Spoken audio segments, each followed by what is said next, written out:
on va essayer de s'interroger autour de cette notion du aller vers, notamment en se posant la question de savoir comment préserver et renforcer le lien avec les usagers et les habitants, parce que la démarche vers l'usager et vers l'habitant, c'est pas tout à fait la même approche.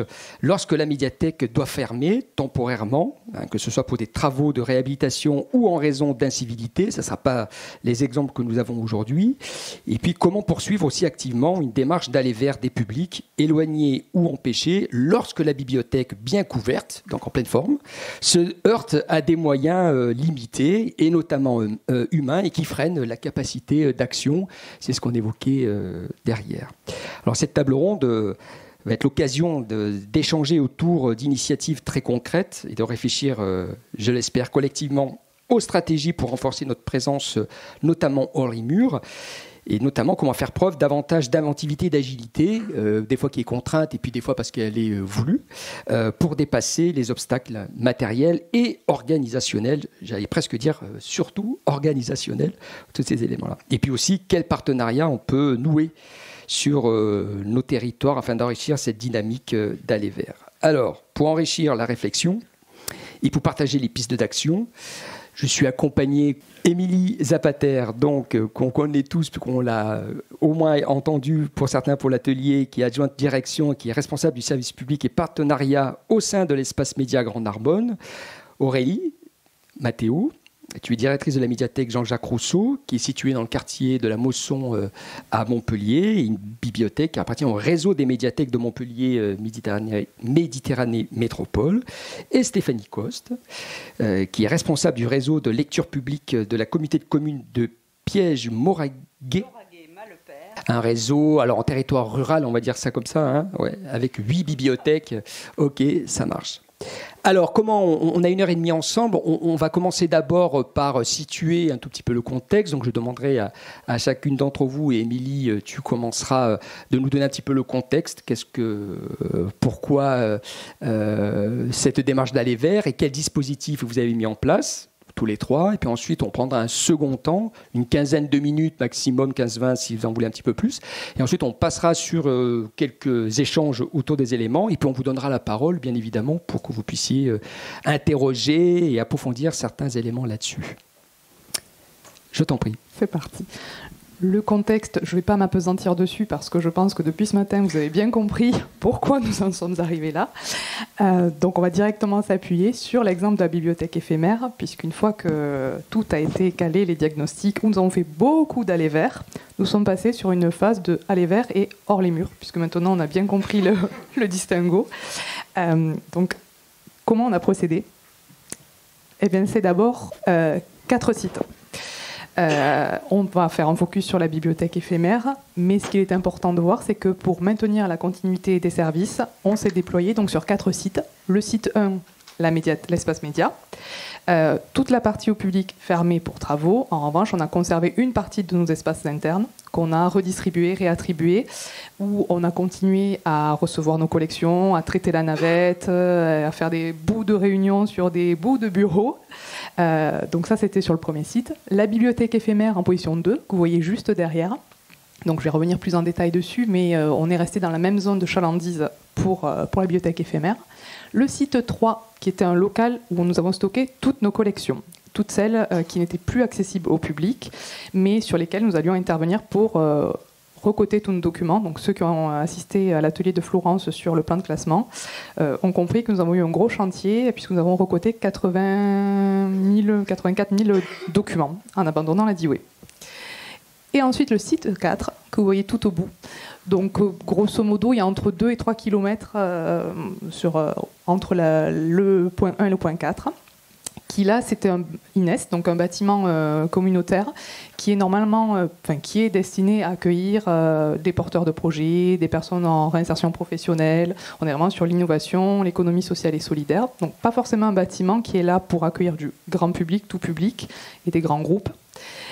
Nous y sommes allés et nous avons délocalisé là toutes les actions que nous avions de façon hebdomadaire. Donc les accueils scolaires, les ateliers numériques informatiques, puisqu'il y avait une salle avec accès Wi-Fi et PC, ainsi de suite.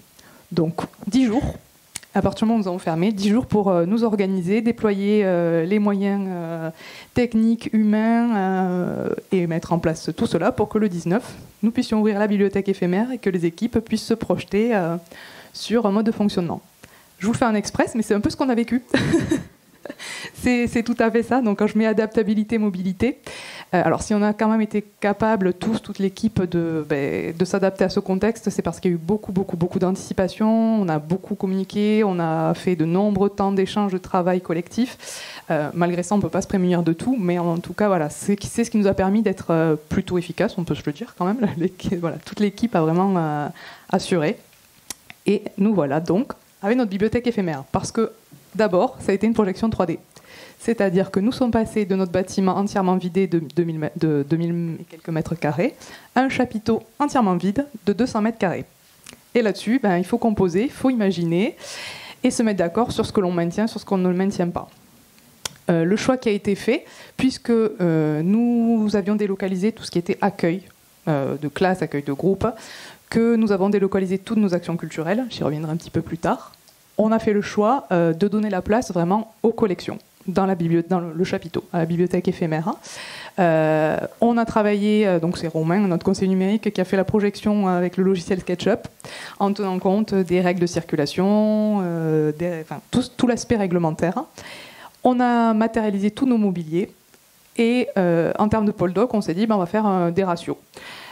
Si là où les romans représentaient 50% dans la médiathèque, il faut qu'ils représentent 50% dans la bibliothèque éphémère. Donc on a fait tout ce jeu de calcul, de picking. Donc tous les collègues, on s'est armés pour faire la première sélection qui allait dans la bibliothèque éphémère. Donc vous le voyez, ça a donné lieu à peu près, on avait 10 000 documents empruntables. Et à la médiathèque, nous avons réquisitionné nos réserves et où nous avons stocké environ 20 000 documents qui, eux, étaient disponibles à la réservation. Et qui venait réalimenter, donc ça c'est le postulat de départ, qui devait venir réalimenter notre bibliothèque éphémère. Voilà, on est allé encore plus, on n'a fait que des maths en fait, de la manutention et des maths. Tout ce qu'on aime en fait en bibliothèque. Mais c'est essentiel, parce que tout ce temps préparatoire nous a permis sur place de ne pas être démunis, d'avoir une base et ensuite on pouvait ajuster. Donc un planogramme très précis, donc là c'est une capture d'écran, et je vous passe le nombre d'onglets et de pages, pour que les déménageurs acheminent le plus gros des documents, des collections à la bibliothèque éphémère, et que nous puissions nous installer, finaliser, faire du facing, pour qu'on puisse en fait ouvrir une petite bibliothèque annexe. On a tous été agréablement surpris du résultat, puisque ça a plutôt bien fonctionné. Donc ça, c'était toute la partie invisible pour le public, pendant une dizaine de jours. Et pendant ce temps-là, le service communication, j'en ai beaucoup parlé d'ailleurs ce matin au cours de l'atelier, qui a été vraiment un service support essentiel pour nous, a carrément développé une charte graphique pour mieux communiquer, mieux rendre visible la continuité des services. Donc vous le voyez, il y a eu toute une bâche, de stickers, pardon. Tous les stickers ont été posés sur la porte d'entrée, sur le côté de la médiathèque. Il y a eu un fléchage sur 200 mètres. Avec ça, on a eu un flyer papier.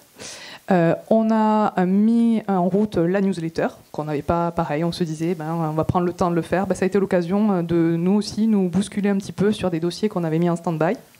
On a lancé la Mobitech.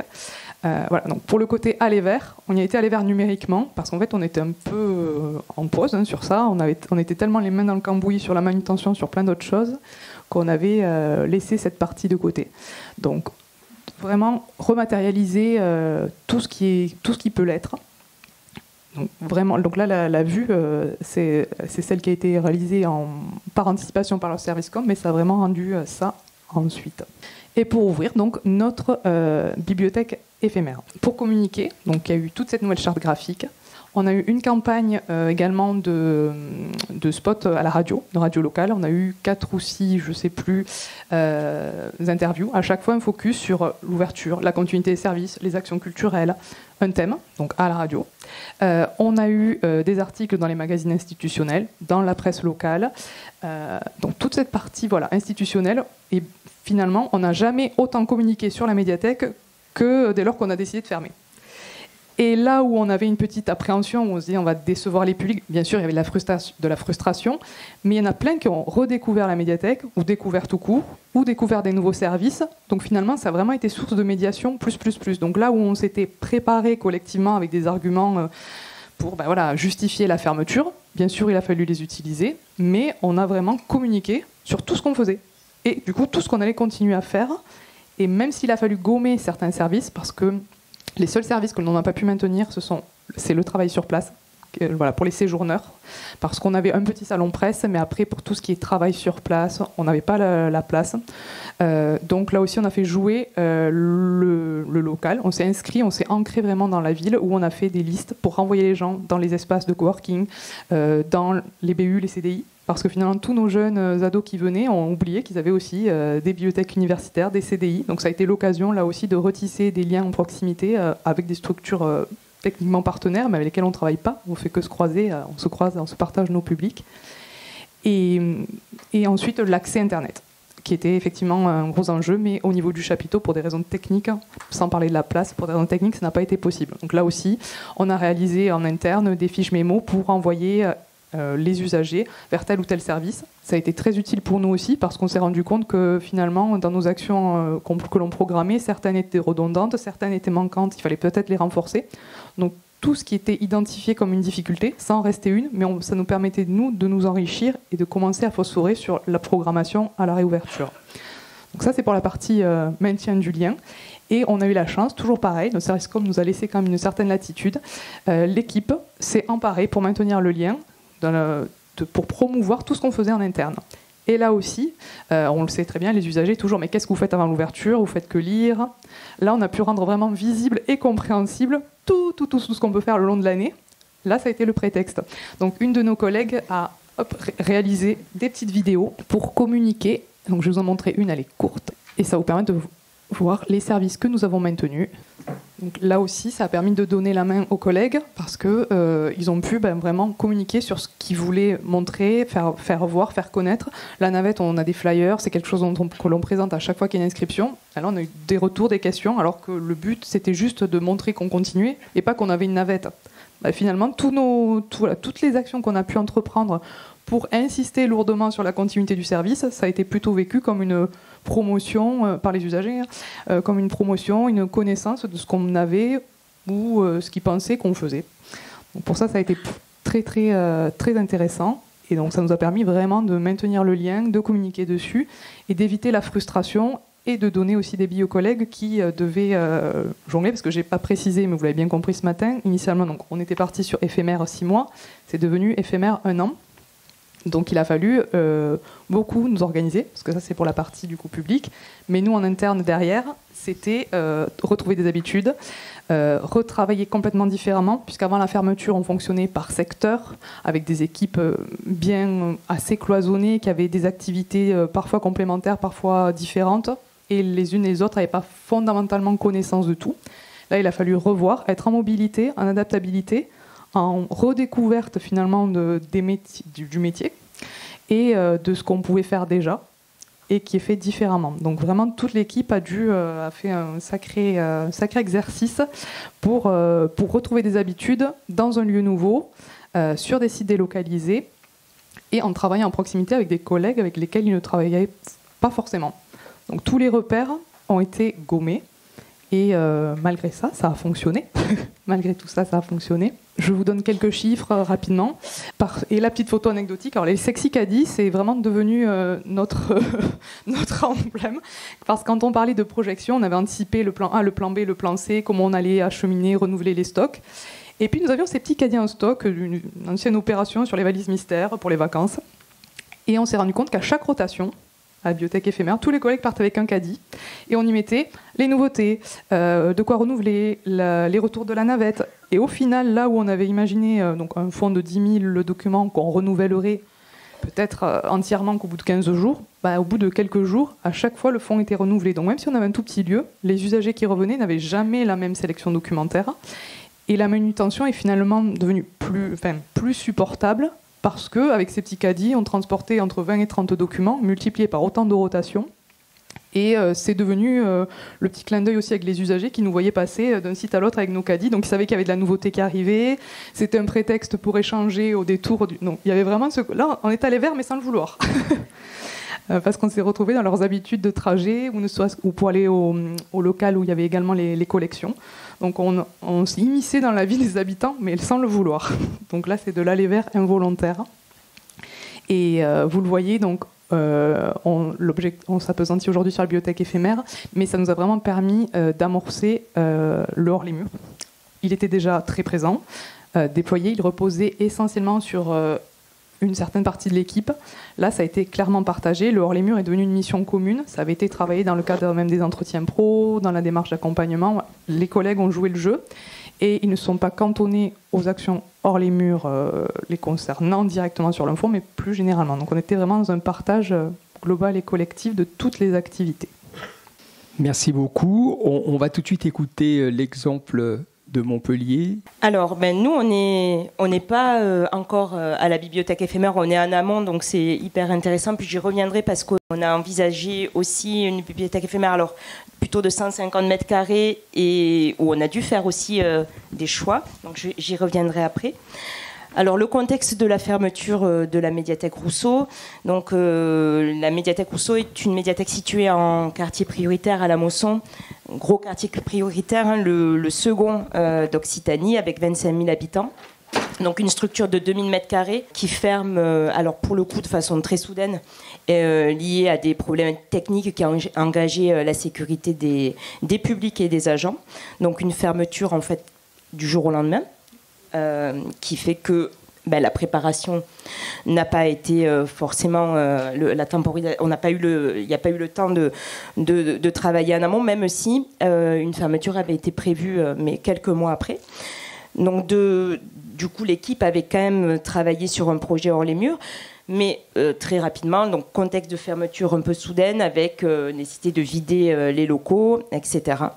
Et donc il y a avec toutes les difficultés engendrées, il y a eu un travail en amont sur une offre de service hors les murs et pas sur une bibliothèque temporaire parce qu'elle devait être fermée peu de temps au départ. Mais l'équipe, avant même que j'arrive et que je remercie parce qu'ils sont tous là aujourd'hui et ils ont beaucoup œuvré, ils ont donné beaucoup d'énergie. Et donc l'équipe a travaillé sur un projet hors les murs et avec nous, on a eu très vite un local, très vite dans les semaines qui ont suivi, un local plutôt background où on avait nos affaires, nos outils et nos bureaux.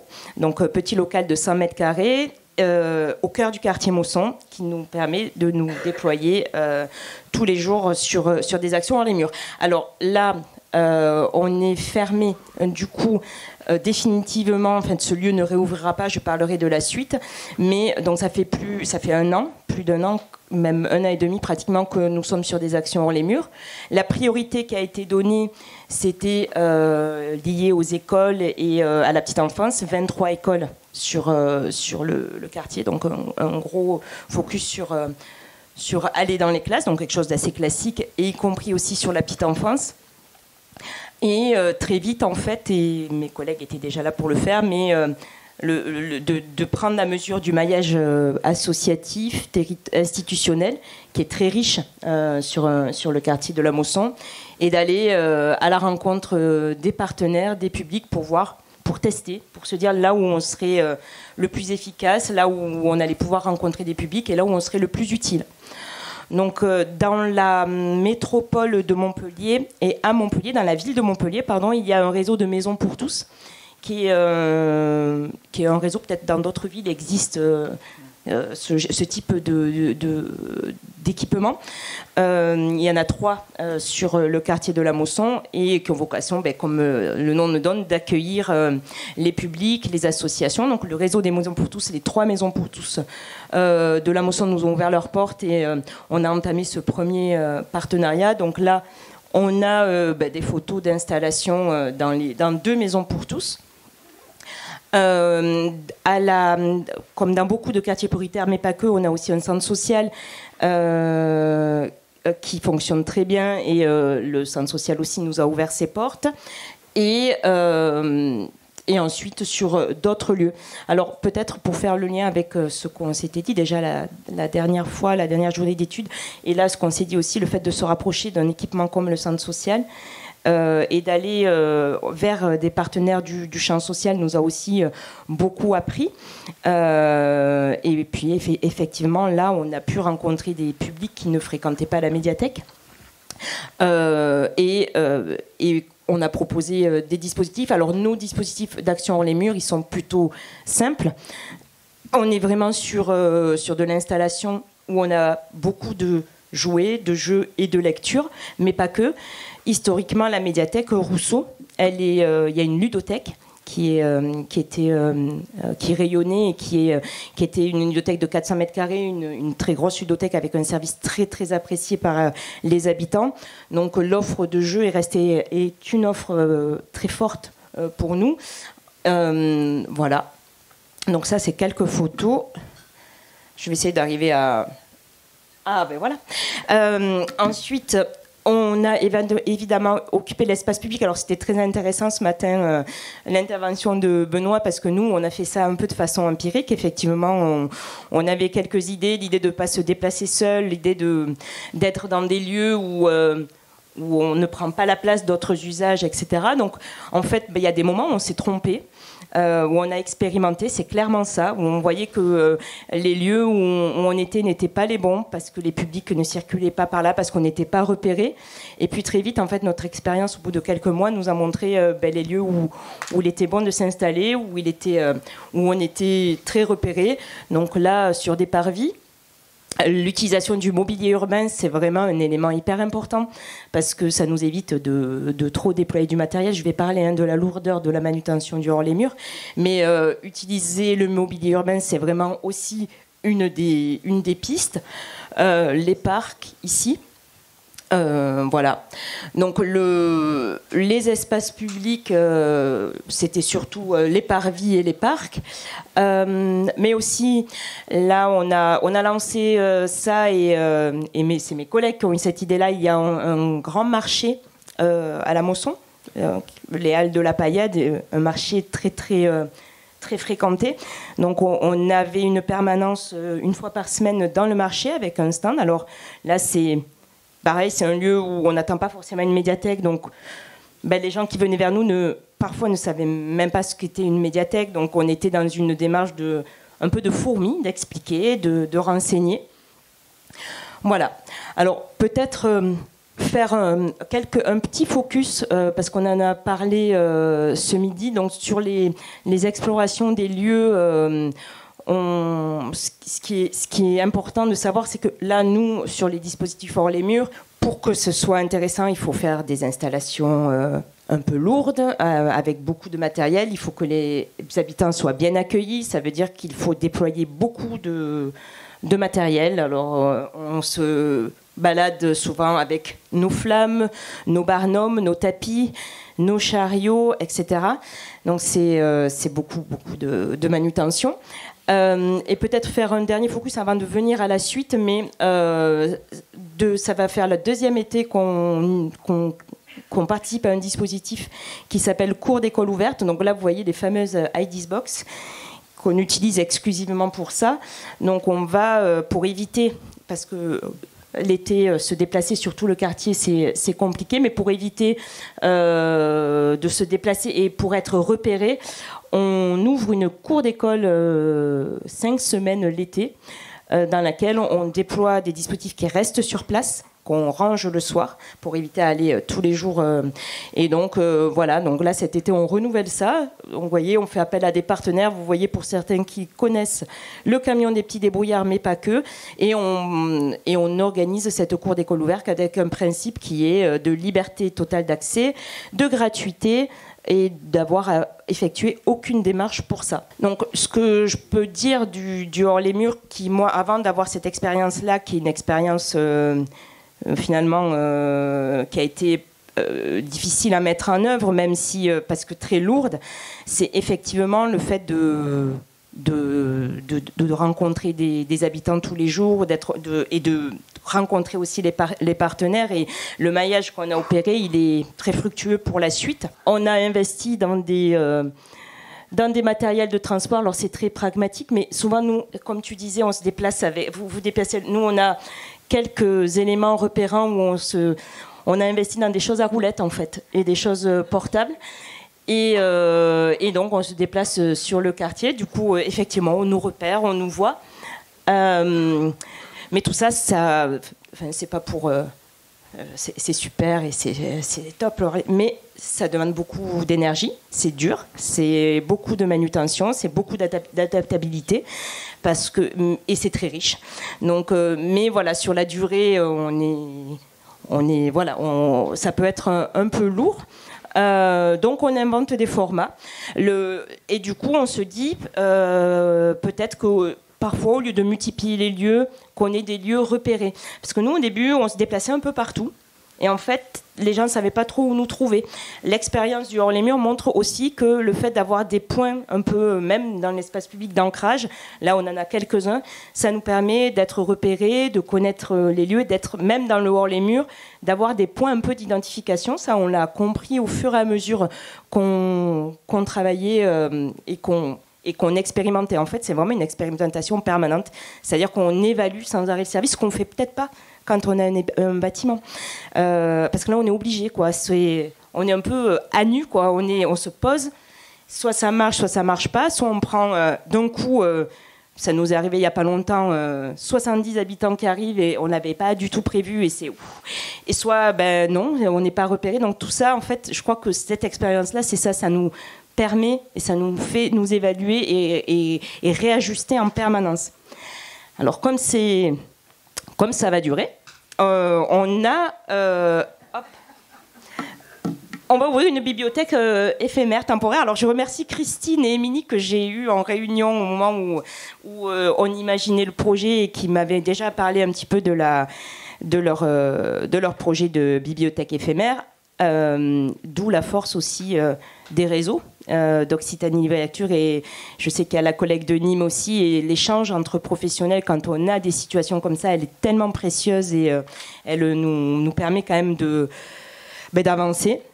Donc la bibliothèque temporaire, elle sera de 150 mètres carrés au cœur de la Mosson, et on a fait aussi des choix, on a dû faire des choix de ne pas proposer certains services. C'est à peu près les mêmes que vous, c'est-à-dire qu'on a fait le choix de ne pas proposer de travail sur place parce que pas de place et parce qu'on connaît maintenant les partenaires et on sait que, notamment à Pierre-Vive, ils ont beaucoup de place pour travailler, même si on sait que c'est une priorité. On a fait aussi le choix de ne pas offrir un espace numérique parce que aussi à Pierre-Vive ou ailleurs, les habitants peuvent y accéder. Donc en fait là, on est obligé en fait de se dire ce que font les autres et d'être complémentaires. Donc ça aussi, dans la difficulté, c'est une force. C'est des renoncements, mais liés à des services qui peuvent être rendus ailleurs. Et comme vous aussi, comme cette médiathèque temporaire, alors le temporaire va durer longtemps, mais cette médiathèque temporaire, on va aussi travailler sur 3 autres points d'ancrage dans le quartier qu'on va pérenniser. Donc un premier point d'ancrage. Donc là, maintenant, on commence à le travailler, ce qu'on a repéré des habitants tous les jours. Les habitants, quand on les voit, ils nous disent on n'a plus la ludothèque, en fait. Alors, je fais la militante du jeu, mais le jeu est peut-être ce qui est, enfin, en tout cas, moi, sur le terrain, ce qui est le plus plébiscité par les habitants. Et on se disait, mais comment on fait, enfin c'est surtout mes collègues ludothécaires aussi, comment on fait pour faire du jeu dans 150 mètres carrés quand on voit que l'usage du jeu, et on en a parlé un peu tout à l'heure, Christine l'a évoqué, l'usage du jeu c'est un usage qui est différent et la cohabitation des usages peut être compliquée. Donc on a fait le choix de travailler sur un projet d'une ouverture d'une ludothèque dans un centre social, et ça c'est super. Mais là on va aller découvrir l'organisation d'un centre social et qui est très repéré par les habitants. Donc on est en train de travailler sur ce premier point d'ancrage. Donc on dit une ouverture de la ludothèque, c'est-à-dire ne pas juste y être une fois par semaine, mais avoir vraiment une offre de services de jeu sur le territoire. Un deuxième point d'ancrage qu'on travaille, qui sera autour certainement de la petite enfance dans une maison pour tous. Et un troisième point d'ancrage, parce qu'on a un quartier qui est très grand géographiquement, avec en fait le quartier de la Mosson, pour ceux qui connaissent Montpellier, il est divisé en deux. Il y a le quartier historique de la Paillade et puis des Hauts-de-Massanes. Et aux Hauts-de-Massanes, il y a quand même 15 000 habitants. C'est-à-dire que plus de la moitié des habitants du quartier habitent aux Hauts-de-Massanes, avec une offre d'équipement qui est faible, mais il y a une maison pour tous. Donc, aux Hauts-de-Massanes, un travail autour de la culture scientifique et aussi autour d'événementiels culturels. Donc voilà, l'offre de service qu'on a essayé d'inventer, elle est comme ça. On se dit qu'on expérimente, on se dit qu'on fera un bilan au mois de juin et qu'on peut modifier. Voilà. Et pour finir, donc il y a un projet de nouvelle construction, mais qui dit nouvelle construction, c'est plusieurs années, qui a été annoncé. Donc ça, c'est aussi très exaltant pour les équipes parce qu'on va pouvoir travailler sur un programme. Mais voilà, aujourd'hui où on en est, cette bibliothèque temporaire devrait ouvrira à l'automne. Avec, pareil, on est plutôt sur, je pense, 8000 documents. Et on s'interroge, et c'est très intéressant parce qu'on se dit, mais comment on va faire pour faire tourner les collections ? Voilà, là, on n'est encore pas tout à fait au clair, même si on a un fonds de roulement qui va venir la nourrir. Voilà. Merci, pour l'expérience de Montpellier. Stéphanie, alors on change totalement d'univers. Là, on est territoire rural, volonté au moins d'aller vers des publics empêchés, éloignés, mais pas toujours les moyens humains. Oui, on voit bien que chaque territoire a ses réalités. Donc moi, je suis dans l'Aude, sur le territoire qui s'appelle Piège, Lauragais et Malepert. C'est un territoire rural, voire de haute ruralité. Nous avons 38 communes, 16 000 habitants, et 8 médiathèques, donc un maillage assez important et efficace. Ce sont des belles médiathèques d'ailleurs, n'imaginez pas des placards. Notre plus petite médiathèque est dans une commune où il y a 90 habitants. Elle est au centre du territoire et d'une tête de réseau à l'autre, puisqu'on a 2 têtes de réseau, il y a 1 heure de route et aucun service. Donc ça vous dresse un petit peu le tableau. Actuellement, on fonctionne avec 8 agents. Ça ne veut pas du tout dire 8 temps plein, c'est-à-dire 5,4 ETP et 70 bénévoles. Donc, à l'époque de l'invention, la création de ce projet que je vous présente, de bénévoles ou de citoyens lecteurs, on est en 2022. Et on n'est pas du tout fermé, on est en plein développement parce qu'on vient de signer un contrat territoire lecture et on est en train d'établir un diagnostic. Donc le diagnostic est le suivant. En 2022, on a un nombre de bénévoles qui s'est érodé suite au Covid. Ils sont vieillissants, moyenne d'âge 75 ans. Ils sont vieillissants, peu formés. C'est des bénévoles qui travaillent en structure aux côtés de professionnels. Qui font de l'accueil, du rangement et de la couverture. Et on a du mal à les renouveler ou à leur proposer d'autres tâches. Donc on fait ce diagnostic de territoire sur notre première année de CTL. Et rapidement, les bénévoles participent quand même avec nous. Et on fait aussi des réunions citoyennes. Et on a des citoyens qui viennent participer au diagnostic. Voilà, donc le diagnostic est le suivant. On nous demande d'ouvrir plus, de proposer plus d'animations centrées sur le livre et la lecture, de dynamiser le réseau, de répondre aux demandes des partenaires, donc les partenaires institutionnels ou communaux ou associatifs, donc 4 EHPAD, 3 crèches, un IME, un ESAT, de venir sur les fêtes des municipalités. Enfin, on nous demande beaucoup de choses et on nous dit, bien entendu, à moyen constant. Voilà. Donc à côté de ça, on a des citoyens qui sont venus à nos réunions et qui nous disent « Oh ben oui, la lecture c'est super, moi j'aimerais bien faire des animations en lecture en médiathèque, j'aimerais bien lire ».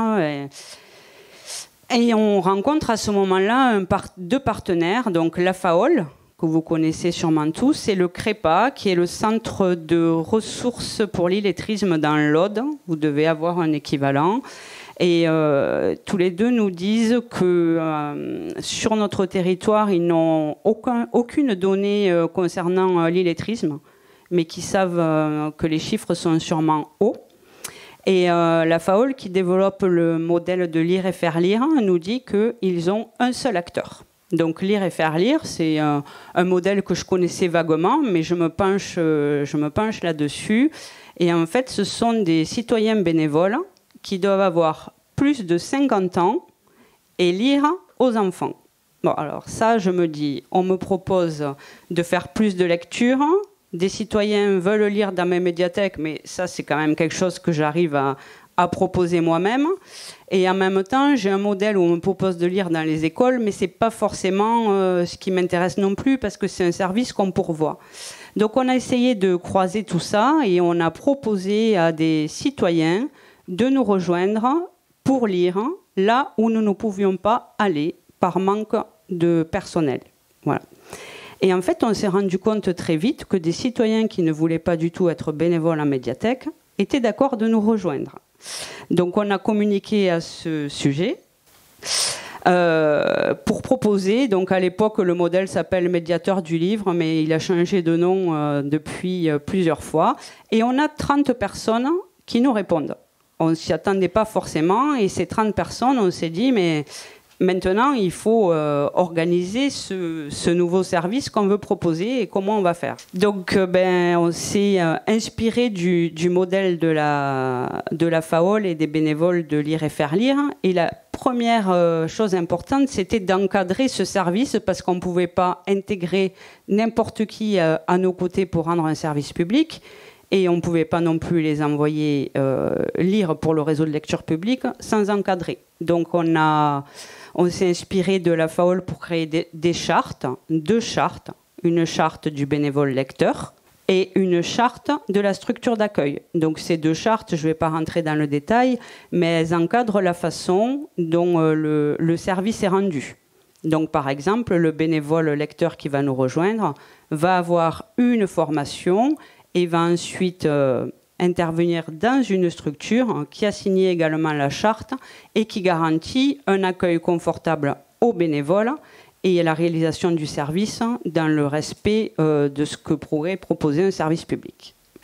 Donc là encore, on est sur une notion d'accueil parce que nous, ces bénévoles, il fallait les accueillir sur notre réseau et les aider donc à travailler à nos côtés. Donc, comme je vous l'ai dit, ils sont formés, mais ils sont aussi informés de ce qui se passe dans la vie des médiathèques, parce que même s'ils n'interviennent pas dans les murs, il faut qu'ils sachent ce qui s'y passe. Donc, on a mis en place tout un système d'information et de communication, notamment une lettre interne. Donc, on les accompagne par la formation. Là, on a beaucoup travaillé avec la bibliothèque départementale de l'Aude pour mettre en place une formation donc, qui s'appuyait sur le référentiel de compétences. Donc, on a une formation du bénévole qui travaille en bibliothèque et une formation du bénévole qui va lire à l'extérieur, donc que ce soit la lecture à voix haute, l'animation ou la façon dont on peut choisir les livres. On leur propose également des outils pour les accompagner, donc des fiches d'animation. Alors ça peut être comment mener un tapis lecture ou lire avec un kamishibai. Et on leur propose également des bibliographies qui suivent la vie de notre réseau. Je précise, parce que je ne l'ai pas fait, qu'ils ne lisent pas qu'à des enfants. Donc voilà le parcours. Là, vous avez ici des exemples de formation. Donc au départ, ce sont 30 citoyens qui se sont mobilisés. Finalement, il y en a 20 qui sont restés à nos côtés de façon pérenne. Et on envisage que ce modèle, justement, puisse permettre à des citoyens de s'engager. Alors on demande un engagement avec la charte de minimum 6 mois, mais qui permettent en fait un turnover comme un club de sport, quoi. On peut s'engager pour une année et repartir, revenir. C'est un petit peu le modèle qu'on préconise. Donc ça, ce sont les outils d'animation qu'on leur propose, les bibliographies, les tapis et les fiches d'animation. Donc il est évident pour nous que ces bénévoles ne peuvent pas aller lire en structure avec leurs propres livres. Ce sont des livres donc, qui sont choisis par les bibliothécaires et s'ils veulent choisir, c'est dans la bibliothèque. Donc nous, notre rôle, il est quand même très important parce qu'il faut, au-delà de l'encadrement et de toute la gestion un petit peu administrative ou de la formation, il faut coordonner. C'est nous qui prenons les rendez-vous entre la structure d'accueil et le bénévole, qui intervient un petit peu à la carte. Il y en a qui vont intervenir une fois par an et d'autres de façon mensuelle ou hebdomadaire. Donc nous, on va coordonner et créer du lien parce qu'il est aussi évident pour nous que là, on est dans une démarche de plaisir, que ce soit pour le lecteur ou pour la personne qui va recevoir la lecture. Et donc, ce lien qu'on crée, en fait, est très important. Et on a, bien entendu, un très, très gros travail de planification et d'organisation. Il ne faut pas croire, et c'est ce que croient souvent les élus quand on dit que la tâche est confiée à des bénévoles, que tout se fait tout seul. Finalement, ça correspond peut-être à un mi-temps d'agent. C'est de coordonner, de former et d'amener des outils pour ces 20 bénévoles actuellement qui vont lire en structure. Donc on propose des interventions hors les murs. Alors on a signé des partenariats avec tout un tas d'institutions dont je vous donnais les noms tout à l'heure, les crèches qui répondent, qui ont envie de ce service, les EHPAD où c'est plus difficile d'intervenir. Il y a des écoles, notamment dans les RPI, les écoles qui ne sont pas couvertes par des médiathèques, où il y a des interventions. On intervient donc aussi en ESAT ou en IME. Et là, récemment, on intervient sur de l'événementiel, comme je vous disais, quand les communes nous le demandent. Une fête de l'environnement, le Noël de la commune. Enfin, on est présent là où les citoyens ont envie d'avoir de la lecture et où les bénévoles ont envie aussi d'en donner. Bien entendu, comme toute action, il est question d'évaluation. Alors ça, c'est un petit peu plus difficile d'évaluer parce que nous, des fois, la plupart du temps, on n'est pas sur place. Donc on a essayé de créer une fiche assez simple où le bénévole peut évaluer ce qu'a été son intervention. Alors c'est pas simplement pour avoir des chiffres et pour dire on a eu 10, 15, 20 lecteurs. Ce qui est important, c'est surtout de savoir si la charte a été respectée dans les deux sens, savoir s'ils ont été bien accueillis et si le partenariat fonctionne. Donc en 2025, là, sur ce début d'année, nous avons 20 médiatrices. Très peu d'hommes ont répondu présent et ont continué avec nous. Nous avons 15 structures avec lesquelles nous avons signé des partenariats. Nous sommes aussi également intervenus sur 6 événements, donc en tout, ça fait 130 lectures et 620 personnes touchées. Ces 620 personnes que nous n'aurions pas touchées par nos actions, c'est 620 personnes qui ne veulent pas ou ne peuvent pas se déplacer en médiathèque et qui pourtant, d'après les retours que j'en ai, ont apprécié ces temps de lecture. Merci Stéphanie. Ce qui est très intéressant dans cet exemple, c'est qu'on a d'abord la bibliothèque qui va vers l'habitant et on développe chez l'habitant sa capacité à aller vers d'autres habitants et raconter à d'autres des histoires. Et je expliquais tout à l'heure comment on fait accéder, partager et participer. Là, on a vraiment un exemple assez intéressant qui tend vers cette idée de développer chez l'individu sa capacité à agir. Je pense que je vais peut-être me tourner vers vous tout de suite et savoir si déjà vous avez des questions, des remarques ou peut-être partager vous-même des dispositifs qui ressembleraient à ce qui a été proposé. Si vous avez déjà des remarques ou des questions, on vous écoute, on vous donne la parole. Et ce qui m'intéresse au-delà de savoir si on maîtrise les logiciels d'aménagement ou des choses comme ça, c'est est-ce que cette sortie, ces sorties que vous avez vécues, initiées les unes les autres, ont eu un effet retour, c'est-à-dire en rencontrant des nouveaux publics ou en instituant des nouvelles pratiques, en travaillant avec des nouvelles personnes, les citoyens bénévoles par exemple. Est-ce que vous vous êtes dit, tiens, ça on ne l'avait pas imaginé, on nous fait des propositions, on nous renvoie un regard critique peut-être sur nos dispositifs et ça on pourrait l'intégrer du coup j'allais dire quand ça ira mieux. Voilà. Est-ce que vous avez des exemples de ce type-là? Alors, juste ce qu'on n'avait pas imaginé, en tout cas moi, ce que j'avais pas imaginé en arrivant, c'est l'importance d'une médiathèque dans la cité. Parce qu'il n'y a pas un jour où on a passé sans que les gens nous disent en fait ça me manque, ça participe à la vie quotidienne et aux repères des habitants. Donc ça, c'est très fort. Parallèlement aussi, pour certains, le fait qu'ils ne connaissaient absolument pas aussi, pour une autre partie des gens qu'on a croisés, ce qu'était une médiathèque. Ce que nous, ça nous a fait réaliser aussi, c'est que le fait de sortir des murs et d'être sur l'espace public et dans les lieux, c'était très important. Et ça faisait... il faudrait qu'on arrive à le... Alors, on est toujours confronté au problème RH, etc. Mais le fait de continuer à avoir une action forte et régulière en dehors des murs, c'est important. Et que ce qui est important aussi dans le hors les murs, c'est la notion de régularité et de repérage. Nous, on était plus dans mes précédentes pratiques sur de l'événement, mais c'est la durée et la pérennité et la régularité qui font que petit à petit, il y a des publics qui viennent vers nous. Alors on parlait de l'allée verte tout à l'heure, mais effectivement, quand on pose un endroit et que petit à petit, il y a des gens qui osent venir. Voilà. Voilà pour ma part, ces deux notions qui me viennent. En complément, nous, à la réouverture, on s'est dit on va perdre une partie des séjourneurs et on a retrouvé ceux qui ne venaient plus depuis le Covid, qui avaient eu peur des grands lieux, des grands espaces. Et là, le fait de retrouver une petite jauge, on a retrouvé ces publics-là qu'on avait perdus. Donc on a pu les rattraper, recommuniquer sur les services qu'on avait développés entre-temps. Et le fait de beaucoup communiquer sur la fermeture, on a été extrêmement identifié par des partenaires nouveaux. On a été aussi vraiment identifié par la ville comme un acteur essentiel. On a été invité à la soirée des nouveaux arrivants à tenir un stand. Donc ça paraît anecdotique, mais du coup, on a eu des nouveaux profils des familles nouvellement arrivées. On a participé au forum des associations. Il y a vraiment eu un ancrage bien plus fort sur la ville elle-même, déjà. Et ensuite, beaucoup de nouveaux partenariats, ce qui nous a permis de tester des dispositifs, notamment sur l'action culturelle, sur le relais murs.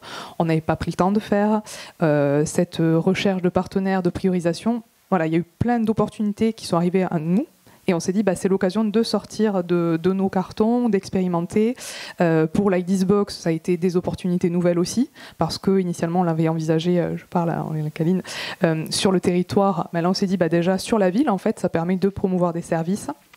Donc, vraiment, une promotion, une opportunité de partenariat vraiment renforcée et qui s'est pérennisée, puisqu'à la réouverture, on a été à nouveau sursollicité par des partenaires non plus seulement locaux, non plus seulement en lien avec la culture, mais vraiment le social, le médical même, parce que vraiment, ça s'est élargi. Donc en termes d'opportunités, ça nous a offert des opportunités qu'on a pu concrétiser en mode hors les murs, le temps de la durée bibliothèque éphémère, et là aujourd'hui, de repenser du coup notre programmation notamment culturelle ou nos relations partenariales.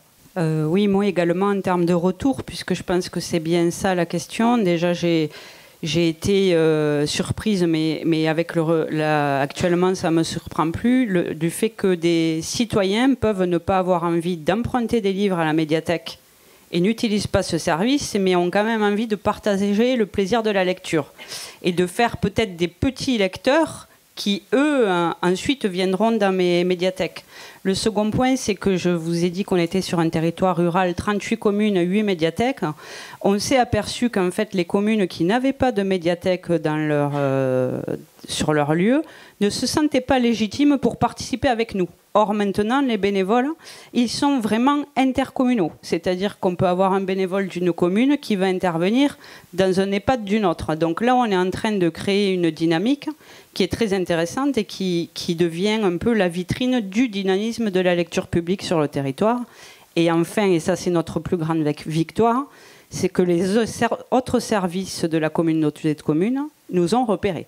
Ils savent maintenant qu'on existe, ce qui n'était pas forcément le cas. Donc dernièrement, on a travaillé avec le service mobilité, ce qui n'était pas gagné il y a 2 ans. Voilà, donc là, on a fait toute une tournée à vélo. Enfin, eux, ils étaient à vélo et ils portaient nos bouquins. Mais voilà, je pense que si on n'avait pas mis en place cette dynamique et cette communication intercommunale, ça ne serait pas le cas. Pour rebondir sur le propos, tu indiquais qu'il y avait des citoyens qui s'étaient pas intéressés pour faire du prêt ou de prendre des livres, mais ce qui les intéressait, c'était tout d'un coup leur donner un espace de partage. Et ça, c'est très intéressant parce qu'on voit bien, pour faire écho à ce que je disais sur les droits culturels ou sur la vision très collection de la bibliothèque, on se dit ils vont venir pour emprunter le document. Or, ce que disent ces gens-là, c'est qu'ils ne veulent pas forcément la collection, ils veulent juste partager quelque chose avec les autres. Et donc on voit bien que l'angle par lettre de culture fait que tout d'un coup on revient tout à fait pertinent parce que ça ne se traduit pas que par le fait de disposer ou de prendre ou de partir avec un document, ça reste important, mais que pour certains c'est d'abord l'expérience vécue avec l'autre. Donc le vivre ensemble et l'altérité, qui fait référence à ce qu'on disait ce matin, qui fait que tout d'un coup la bibliothèque prend aussi une dimension qui est celle d'être avec l'autre. Et de légitimer aussi, parce qu'on légitime voilà. Leur pratique et on leur donne la possibilité de l'exercer. Et on revient donc à donner ce sentiment que je suis tout à fait légitime à agir sur un territoire, parce qu'on m'a justement donné ces éléments. Oui, bonjour. J'aurais une question pour Stéphanie. Donc merci pour cet exemple et bravo pour avoir mis en place des bénévoles intercommunaux. Là, je dis chapeau parce que sur ces territoires ruraux, justement, on essaie de sortir de l'esprit de clocher. Et là, typiquement, vous avez mis en place une expérience très intéressante de ce fait. Et par contre, je me demande, que vous a permis l'embauche de ces, le recrutement de ces bénévoles intercommunaux par rapport à un partenariat avec Lire et Faire Lire, en dehors du fait que cette barrière de 50 ans... Oui, le partenariat avec Lire et Faire Lire, ça nous a surtout permis déjà dans un premier temps d'effectuer le diagnostic et ensuite ils nous ont accompagnés avec leur expérience. Donc ils sont déjà, les chartes, je ne les ai pas inventées, je me suis appuyée sur les leurs, moi je n'allais pas refaire le travail. Déjà quand on a commencé, moi je n'avais pas du tout conscience du fait qu'il faille faire des partenariats, que les chartes étaient aussi une protection et pour les intervenants et pour les structures d'accueil. C'est un projet qui n'aurait pas abouti. Il a accompagné par Lire et Faire Lire. En 2 mois, c'est sorti de l'eau. Et quand on a des citoyens qui veulent s'investir, il ne faut pas vraiment traîner. Donc on a pu aller très vite. Et ils nous ont accompagnés aussi, tout comme la bibliothèque départementale, sur la formation. Donc on a eu des formations lecture à voix haute et savoir choisir un livre à la bibliothèque, puisque je vous disais que ces personnes ne sont pas forcément utilisatrices, qui nous ont été données par la FAOL. Alors eux, je pense dans un premier temps, ils espéraient récupérer également des bénévoles sur un territoire désert et ils en ont récupéré un seul. Voilà. Parce que la plupart ont préféré signer avec nous puisqu'on avait quand même une latitude d'intervention beaucoup plus importante. Avec la FAOL, ils ont des réunions quasi mensuelles. Bon, nous, c'est le cas aussi, mais c'est plus souvent autour de goûter. Ils ont donc cette barrière d'avoir plus de 50 ans et lire à des enfants. Faut pas croire que moi, j'ai des lectrices qui ne veulent lire qu'à des adultes, et étrangement.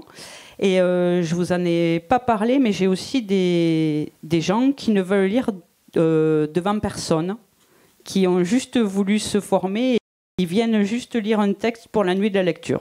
C'est aussi fantastique. Mais ça, pour eux, c'était pas possible avec Lire et Faire Lire. Donc, en fait, le partenariat avec la FAOL, on le renouvellera pas sur ce point-là, en tout cas, parce qu'on travaille avec eux sur d'autres choses.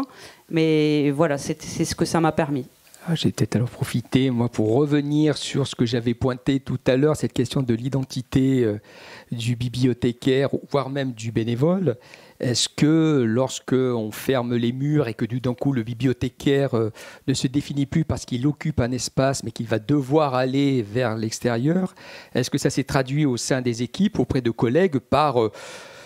le mot résistance, mais une sorte de déstabilisation en se disant mais finalement c'est plus notre travail, c'est plus notre métier, c'est pas ça, ce qui est tout à fait légitime, puisque dès qu'il y a un changement, il y a une friction. Est-ce que vous avez rencontré ce genre de difficultés avec des interrogations finalement sur le métier? Et je le dirais aussi pour les bénévoles dans le réseau qui eux se définissent souvent avec un rapport très fort autour du document, de la collection. Est-ce que ça a été des moments aussi où ça, voilà, certains pensaient qu'on était en train de s'éloigner de ce qu'est le métier? Oui. Oui, c'est pour ça que je pose la question. En fait, je pense qu'on peut... Enfin, voilà, quand on ferme les murs, et c'est ce que tu nous disais, c'est-à-dire que dans l'équipement, le bâtiment, c'est ce qui structure notre activité. Donc, quand on ferme un lieu et qu'on se retrouve uniquement sur des actions en dehors des murs, et en fait, on a changé de métier. Je pense que tous les collègues qui sont là et qui ne travaillent plus sur un équipement et quand la médiathèque est fermée, on peut dire qu'on a... Je pense que c'est plus le même métier. Ça a été difficile, évidemment, parce que une situation un peu subie et des modèles à inventer. Je pense que c'est difficile, mais en même temps, on y voit tout l'intérêt. Parce qu'on a ce que disait Émilie en termes de partenariat, de mobilisation des publics, de compréhension d'un territoire, c'est hyper intéressant et hyper efficace, ce qu'on ne peut jamais faire quand on est en situation de fonctionnement. Mais oui, ça a été difficile à mettre en œuvre pour les collègues et pour accepter cette situation d'être totalement de ne plus avoir d'équipement, quoi. C'est ce qui nous forge, la gestion d'un équipement et d'être dans les lieux. Donc oui, un grand difficile pour les collègues, je pense. Alors nous, c'était moins subi puisqu'on l'a anticipé. Il n'empêche que forcément, il y avait des inquiétudes. Alors, c'était pas des blocages, voilà, c'était moins radical, mais c'était plutôt des inquiétudes. C'est-à-dire qu'une organisation sur plusieurs sites, des collègues qui se croisent, donc il y avait surtout des craintes de ne plus forcément travailler ensemble, de travailler différemment. La manutention, je pense qu'on va y revenir, mais cette idée de travailler un site, une activité, un autre site, une autre activité, donc un autre matériel, un autre collègue, ça demande vraiment une agilité extrême. Alors quand on y est dedans, après ça s'est fait les collègues ont vraiment mis une super énergie. On avait l'avantage qu'effectivement c'était quand même éphémère, même si la période est passée 1 an, ça reste gérable. On a eu la chance d'avoir des équipements relativement confortables. Les collègues qui sont présents, vous pouvez intervenir, mais donc voilà, c'était des craintes qui ne pouvaient être levées qu'une fois qu'on était lancé, parce qu'effectivement la crainte de la manutention, on l'avait anticipé, on avait prévu des caisses, etc. Puis finalement, il y a eu vraiment l'inventivité aussi. Je pense que ce sont des périodes, nous, vraiment, où on a expérimenté, tenté, on avait un cadre donné, on s'était donné des moyens pour se déplacer, on avait un vélo cargo, on avait une voiture, on avait des cartes de bus, et finalement, on a tout fait à pied avec des caddies. Alors que si au départ, on s'était dit, on va faire ça, enfin tous, on se serait dit, mais on est fou, on ne va pas transporter 300 documents par jour, par caddie, alors que finalement, ça s'est fait plus spontanément que de prendre le véhicule, les caisses adaptées, ainsi de suite. Donc il y a vraiment une inventivité de la part de l'équipe qui, par son énergie, par sa spontanéité après au quotidien, voilà. Donc il y a des freins qui peuvent n'être levés parfois que par l'action, mais le fait d'avoir ce volet expérimental, parce qu'on est en mode hybride, donc on peut se permettre des choses, des modes de fonctionnement qu'on n'oserait pas mettre en place dans nos murs tels qu'ils sont actuellement. Enfin, pas pour vous, mais tels qu'ils sont pour nous actuellement. Avant de redonner la parole à Stéphanie, et pour rebondir à ce que vous disiez, on a quand même tendance dans le métier à penser qu'on n'est pas du tout agile, qu'on est lourd, qu'on ne va pas s'adapter, quoi que ce soit. Et en fait, je ne dis pas que ce n'est pas vrai, mais quand même. Je trouve que des fois on a un regard sur nous-mêmes qui est extrêmement sévère et voire des fois qui nous empêche, alors qu'on voit bien que quand des fois il y a une contrainte ou quand elle est anticipée, quoi que ce soit, on arrive quand même à développer des choses et on est agile. Et ça fait un peu écho à ce que évoquait David Jonathan ce matin, c'est que je pense qu'on est parfois plus agile sans s'en rendre compte que d'autres équipements culturels sur nos territoires, parce qu'on est confronté aussi à des publics. L'inconditionnalité d'accueillir fait que, de fait, on est aussi agile. Donc il faut aussi se convaincre de cela. Et puis terminer en disant qu'il faut aussi se débarrasser parfois de la culture de la perfection qui nous empêche aussi d'agir, et que si on ne tente pas des choses, on n'avance pas, et que tenter quelque chose qui n'aboutit pas exactement ou pas, c'est jamais vain, on apprend, quoi qu'il en soit. Et donc le public, je pense, ne reprochera pas d'avoir tenté des choses et que peut-être elle n'a pas complètement bien fonctionné, que de n'avoir strictement rien fait, parce qu'on se dit mais ça de toute façon on n'y arrivera jamais. Donc il faut aussi se convaincre de notre agilité. J'ai vu. Stéphanie. Oui, alors bien entendu, puisqu'il est question de ça, la friction entre les professionnels, les agents salariés et les bénévoles, elle existe. Les agents la plupart des agents ont bien entendu peur que le bénévole soit le frein à une embauche ou nous vole notre poste. Mais en fait, petit à petit, on se rend compte qu'en travaillant avec les bénévoles, on fait exactement le même travail, qui est celui de facilitateur, de médiateur, donc en direction de ce premier cercle qui ensuite va diffuser ce qu'on propose. Et donc, si vous voulez, c'est valorisant parce qu'on a donc ce public qui vient et qui veut faire comme nous et aller plus loin que ce qu'on pourrait proposer. Donc ça, c'est le premier point. Et le second point, c'est que là, je vous parle d'initiatives qui permettent justement d'aller là où on n'allait pas. Et rapidement, les collègues se sont rendus compte que ça leur piquait rien du tout. Et qu'au contraire, on rayonnait plus. Donc là, je pense que toute l'équipe est contente de cette initiative. Nous ne sommes pas nos usagers, mais nos usagers ne sont pas des bibliothécaires. Donc il faut bien comprendre ça, cette complémentarité du binôme, et ne pas sentir forcément ce que tu évoquais en disant ils vont prendre notre place ou ils vont nous remplacer, ou peut-être que les tutelles vont comprendre que si on fait venir les habitants, ils n'auront plus besoin de bibliothécaires. C'est fondamental de bien expliquer cette complémentarité. Nous ne sommes pas nos usagers, et nos usagers ne sont pas des bibliothécaires. Donc il y a bien une complémentarité dans l'appréhension de ces éléments-là. C'est juste une petite remarque, c'est que dans la succession de vos interventions, tout d'un coup, en entendant la fin de l'intervention de Stéphanie Coste, je me disais qu'un réseau de citoyens lecteurs dans le quartier d'Aurélie, ça pourrait peut-être marcher pendant le temps où vous êtes fermés.